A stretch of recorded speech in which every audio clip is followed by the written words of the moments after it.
praktikum kali ini saya akan memberikan contoh simbiosis komensalisme. Salah satunya adalah antara pohon anggrek dan pohon pelawa daun kemuning. Dengan pohon pelawa kemuning yang diuntungkan adalah pohon anggrek karena dapat menempel pada pohon pelawa kemuning.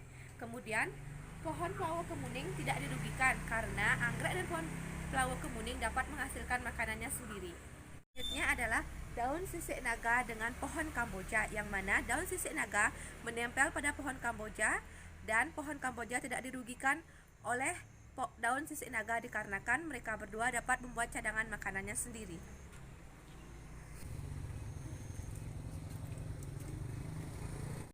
Contoh simbiosis komensalisme yang selanjutnya adalah antara pohon simbar dan pohon kamboja, yang mana pohon simbar menempel pada pohon kamboja dan pohon kamboja tidak dirugikan oleh pohon simbar dikarenakan mereka berdua dapat membuat cadangan makanannya sendiri.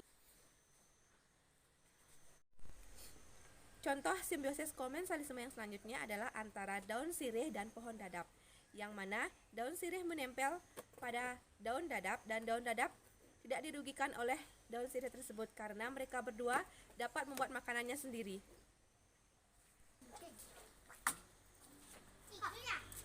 Selanjutnya adalah benalu dengan pohon jeruk, yang mana benalu menempel pada pohon jeruk dan pohon jeruk tidak dirugikan oleh benalu dikarenakan benalu dan pohon jeruk dapat menghasilkan makanannya sendiri.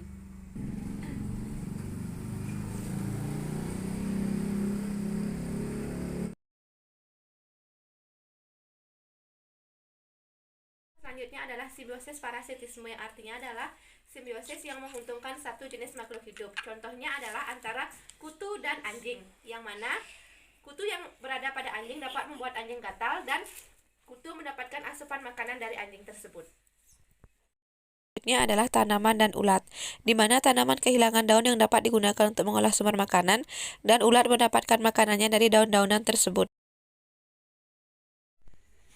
Simbiosis parasitisme yang selanjutnya adalah antara kutu rambut yang ada pada manusia, yang mana kutu tersebut mendapatkan sumber makanan dari rambut manusia dan manusia merasakan rasa gatal karena akibat adanya kutu di rambutnya.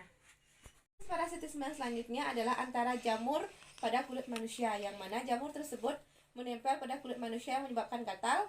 Contoh simbiosis parasitisme selanjutnya adalah antara tanaman dan belalang, di mana tanaman dapat kehilangan daunnya yang dapat digunakan untuk mengolah sumber makanan, dan belalang mendapatkan makanan dari daun-daunan tersebut.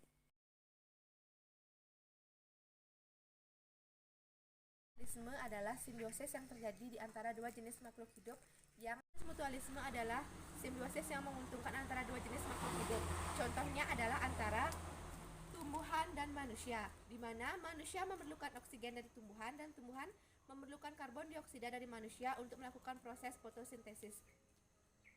Simbiosis mutualisme yang selanjutnya adalah antara bunga dan lebah, di mana lebah dapat membantu proses penyerbukan dari bunga dan dari bunga lebah mendapatkan nektar sebagai asupan makanannya.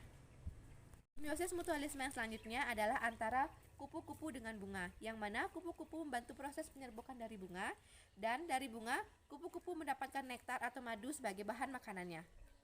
Mutualisme yang selanjutnya adalah antara cacing tanah dengan tumbuhan, yang mana cacing tanah dapat membantu proses kesuburan dari tumbuhan dan dari daun-daun yang jatuh dari tumbuhan yang membusuk akan menjadi sumber makanan bagi cacing tanah.